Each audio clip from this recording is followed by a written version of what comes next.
আজরাইল দাঁড়িয়ে রয়েছে বলে মন্তব্য করেছেন বিএনপির মির্জা ফখরুল ইসলাম আলমগীর। ক্ষমতাসীনদের সময় শেষ বলেও তিনি মন্তব্য করেছেন।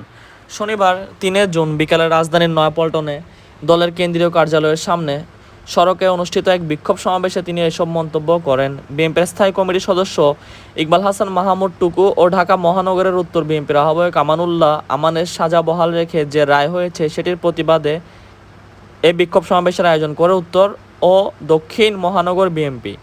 সমাবেশে ফখরুল ইসলাম আলমগীর বলেন, তারা মিথ্যা মামলায় সাজা দিয়ে বিরোধী দলের নেতাদের রাজনীতি থেকে সরিয়ে নিতে চায়। এ প্রক্রিয়া শুরু হয়েছিল খালেদা জিয়াকে সাজা দেওয়ার মাধ্যমে। নেতাদের কারাগারে রেখে নির্বাচনের ফাঁকা মাঠে গোল দিতে চায় আওয়ামী লীগ, কিন্তু তাদের সেই আশা গুরুবালি মানুষ জেনে গেছে এবং নেতাদের সাজা দিয়ে জনগণের আন্দোলন দমানো যাবে না। বিএনপির এই জ্যেষ্ঠ নেতা বলেন, আজকে সরকারের অপকর্ম সারা বিশ্ব জানে, সারা বিশ্ব মিডিয়ায় তোলপাড় চলছে। হাসিনার চোখে ঘুম নেই, রাতে অ্যালকোহল খেয়ে ঘুমায়। তারাই বাঙালি জাতিকে বিশ্বের বুকে হেয় প্রতিপন্ন করেছে। আমেরিকার ভিসা নীতি কেন? কই আর কোনো রাষ্ট্রের জন্য তো এই ভিসা নীতি হয়নি, কারণ এদেশে গণতন্ত্র নেই, বাকস্বাধীনতা নেই। ডিজিটাল সিকিউরিটি অ্যাক্টের নামে মানুষের বাকস্বাধীনতা কেড়ে নিয়েছে এই সরকার। 2023-24 অর্থ বছরে প্রস্তাবিত বাজেটের কঠোর সমালোচনা করে মির্জা ফখরুল ইসলাম বলেন, সরকার বাজেটের নামে দেশের মানুষের সঙ্গে মশকরা করছে।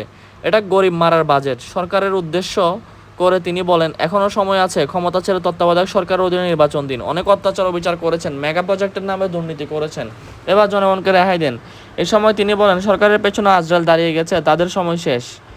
ঢাকার মহানগর উত্তর বিএনপি সদস্য সচিব আমিনুল হকের সঞ্চালনায় দলের বিক্ষোভ সমাবেশে আরও বক্তব্য দেন বিএনপির ভাইস চেয়ারম্যান আব্দুল আওয়াল মিন্টু, কৃষক দলের সাধারণ সম্পাদক শহীদুল ইসলাম বাবুল, ছাত্র বিষয়ক সম্পাদক রকিবুল ইসলাম বকুল, স্বেচ্ছাসেবক বিষয়ক সম্পাদক শারাফাত আলী সপু, মহানগর দক্ষিণ বিএনপির যুগ্ম আহ্বায়ক সাইফুল ইসলাম। এদিকে খন্দকার মোস্তাক নামের সঙ্গে মিল এমপিতে নাম বদলাতে অনুরোধ। জাতির পিতা বঙ্গবন্ধুকে হত্যার অন্যতম ষড়যন্ত্রকারী খন্দকার মোস্তাক আহমেদের নামের অংশের সঙ্গে মিল থাকায় সাতক্ষীরা 2 আসনের সংসদ সদস্য বীর মুক্তিযোদ্ধা মীর মোস্তাক আহমেদ রাকিবকে নাম পরিবর্তন অনুরোধ করা হয়েছে। দেখুন তারা কি পরিমাণ পিকুলিয়ার একটি দল।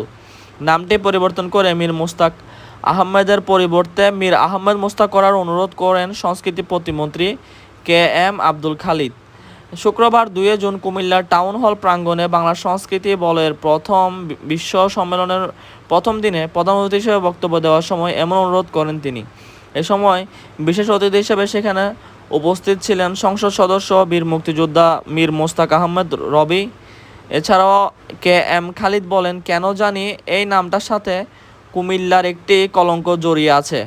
পরে তিনি কুমিল্লা সিটি কর্পোরেশন নির্বাচন প্রসঙ্গে কথা বলেন। প্রতিমন্ত্রী বলেন, নির্বাচন কমিশনের রক্ত চক্ষু উপেক্ষা করে সংসদ সদস্য আকম বাহাউদ্দিন বাহার কুমিল্লা থেকে গেছেন। বারবার তাকে বের হয়ে যেতে বলা হয়েছে। তিনি বলেছেন, কোনো আইনে আছে একজন জনপ্রতিনিধি তার এলাকা নির্বাচনে আরেকজন জনপ্রতিনিধির পক্ষে দাঁড়াতে পারবে না।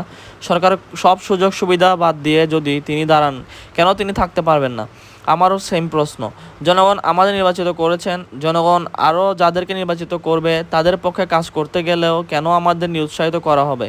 বহু চেষ্টা করা হয়েছে আকম বাহাউদ্দিন বাহারকে কুমিল্লা থেকে বের করে নেওয়ার জন্য। বের করলে আমার মনে হয় না যে আরফানুল হক রিফাত বিপদে পড়তে পারেন। তিনি আরও বলেন, ভারত বিভক্তির ফলে পাকিস্তান হয়েছে, পাকিস্তান থেকে বাংলাদেশ হয়েছে। কথা হলো যে ত্রিপুরা ভাগ হয়েছে, একটি সীমানা ভাগ হয়েছে, হৃদয় ভাগ হয়নি। এদেশের পাখি এখনও ত্রিপুরা যায়, ত্রিপুরার পাখি এদেশে আসে। এদেশের বাতাস ত্রিপুরা যায়, ত্রিপুরার বাতাস এদেশে আসে। ত্রিপুরার সংস্কৃতি আসে, এদেশের সংস্কৃতি ত্রিপুরা যায়। আমরা হৃদয়কে হৃদয় বেঁধেছি। বর্ডার আমাদের কী ক্ষতি করলো? এটি শুধু একটি সীমানা হয়েছে 1947 সনে। খালিদ আরও বলেন, 23 বছর